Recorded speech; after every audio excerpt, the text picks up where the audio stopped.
Petik buah rambai, panjat pokok duku. Mari ramai-ramai, bacalah buku. Assalamualaikum warahmatullahi wabarakatuh. Salam sejahtera, salam Malaysia Madani, salam pendidikan bermutu, insan terdidik, negara sejahtera. Welcome, ahlan wa sahlan dan selamat datang ke podcast TV RZ at PBIKL. Jadi untuk segmen kali ini, saya Fasihah akan menemani anda. Tanpa melengahkan masa lagi, jom sembang santai, kongsi inspirasi dan selami dunia buku bersama kami. Jadi bersama saya ialah Puan Anis A. Azam, iaitu penulis dan pemilik kedai buku Gadis Buku. Yes, betul Puan? Betul. Baik, apa khabar Puan? Alhamdulillah sihat. Alhamdulillah sihat. Baik, jadi boleh Puan ceritakan tentang Jurnal Suara. Apakah sebenarnya keistimewaan Jurnal Suara ni? Okey, terima kasih.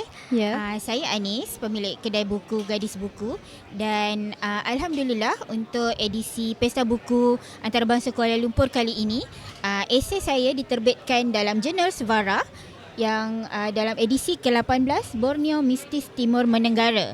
Dan salah satu esei yang dimuatkan dalam Jurnal Suara ini adalah esei saya yang berjudul Filem Ninavau dan Redup Kota Kinabalu. Okay, untuk membaca lebih lanjut, kita boleh lihat dalam jurnal inilah. Okay. Baik, jadi Jurnal Suara ni dia menghimpunkan apa benda? Dia apa komplikasi yang ada dalam Jurnal Suara? Secara keseluruhannya, jurnal ini memuatkan esei, puisi yang berkisar tentang seni dan budaya. Jadi ada banyaklah selain daripada esei tadi, kita ada puisi, juga ada ulasan teater, ada ulasan tentang band muzik di Malaysia. Jadi dia ada macam-macam. Oh, ada macam-macam. Baik, ini Jurnal Suara ni daripada Borneo, betul ke Puan? Tidak, cuma istimewanya Jurnal Suara ni kalau ikut edisi-edisi sebelum ni, dia khusus pada sastra budaya. Tapi cuma istimewa untuk edisi ini, dia khusus kepada Borneo dan memuatkan penulis-penulis yang berasal daripada Sabah, Sarawak, malah dari Indonesia pun. Dari Kalimantan. Macam kita tengok yang foto untuk jadi cover majalah ini diambil oleh seorang fotografer daripada Indonesia, iaitu Michael Eko. Dan di dalam juga ada banyak gambar-gambar yang berwarna. Jadi kerana saiz dia yang besar ni, sebab dia nak buatkan gambar yang cantik. Ya, betul. Jadi inilah specialnya majalah Suara, sebab kita jarang jumpa majalah yang seperti ini hari ini. Ya, betul. Jadi selain Jurnal Suara, apa lagi di kedai Gadis Buku jual pada hari ini? Gadis Buku adalah sebuah galeri buku yang terletak di Wangsa Melawati, Wangsa Maju, Cape Kuala Lumpur. Dan kami sebenarnya adalah pengedar bagi buku-buku terbitan Dewan Bahasa Pustaka, ITBM, seperti Jurnal Suara ni oleh IBDE. Jadi boleh dapatkan buku-buku dalam jurnal sastra, seni dan juga budaya di Gadis Buku. Baik, jadi banyak jurnal lah di Gadis Buku ni sebenarnya Puan? Betul, antaranya adalah jurnal-jurnal sejarah, seni juga sebagainya. Mungkin kadang kita nak pergi kedai buku yang kebanyakan tak jual buku-buku begitu. Tapi kalau datang ke kedai buku kami, selain daripada buku-buku sastra tadi, kita juga ada buku kanak-kanak. Maksudnya untuk mendekati sastra itu, kita bermula dengan jualan buku kanak-kanak sehinggalah untuk dewasa. Baik, saya faham. Jadi berkaitan dengan penerbitan Jurnal Suara, apakah inspirasi utama Puan sendiri? Kalau lihat tadi, esei saya menulis tentang sebuah filem yang diterbitkan oleh pengarah dan juga penulisnya, Bebla Mailin, seorang orang Sabah, orang Borneo. Dan saya menzahirkan refleksi saya tentang filem tersebut serta bagaimana pengalaman sendiri sebagai orang yang berasal dari Kota Kinabalu, Sabah, menonton filem Ninavau. Jadi filem ni ditayangkan pada bulan Disember 2025. Tapi ulasannya baru diterbitkan hari inilah. Okey, baik.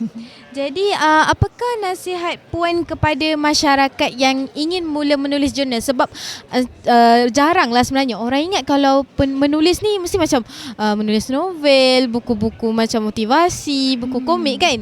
Jadi jurnal ni adalah salah satu, bagi saya sendiri, unik lah. Jadi apakah nasihat Puan? Sebenarnya bila kita bercakap tentang mahu menulis, kita tidaklah terus orang kata terus pada visi saya kena terbit satu buku. Tak Ah. semestinya. Kita mula tulis yang esei, kita boleh mula tulis mungkin untuk pelajar sekolah menengah, Nah. menulis ulasan buku dan Betul. boleh hantar ke majalah-majalah Dewan Bahasa Pustaka seperti Tunas Cipta, Dewan Siswa dan sebagainya. Jadi boleh mula menulis dengan menulis ulasan dulu. Itu perkara yang paling orang kata paling, bukan kata mudah, tapi sebagai motivasi awal untuk menulis yang lebih berat seperti novel, cerpen dan sebagainya, tulislah ulasan dulu. Lepas kita baca, kita tulis dan kongsi. Betul, jadi kita kena mulakan dulu. Kalau kita ada minat, bakat tu, kita mula je dulu.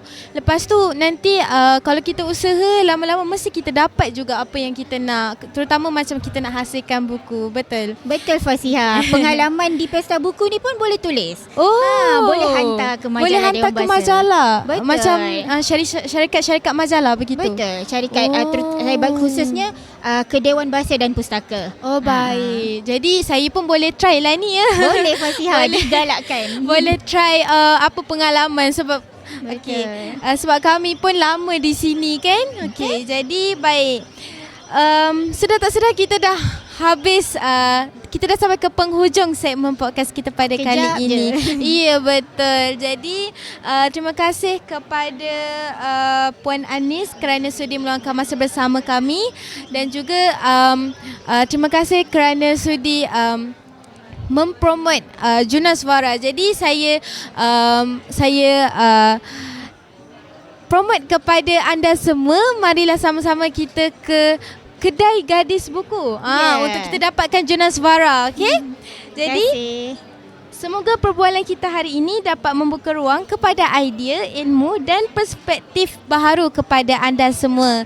Jadi bagi yang belum datang ke PBAKL 2026, jom sama-sama kita memeriahkan Pesta Buku Antarabangsa Kuala Lumpur ini. Dan juga jangan lupa dapatkan Juna Suara. Okey, baik.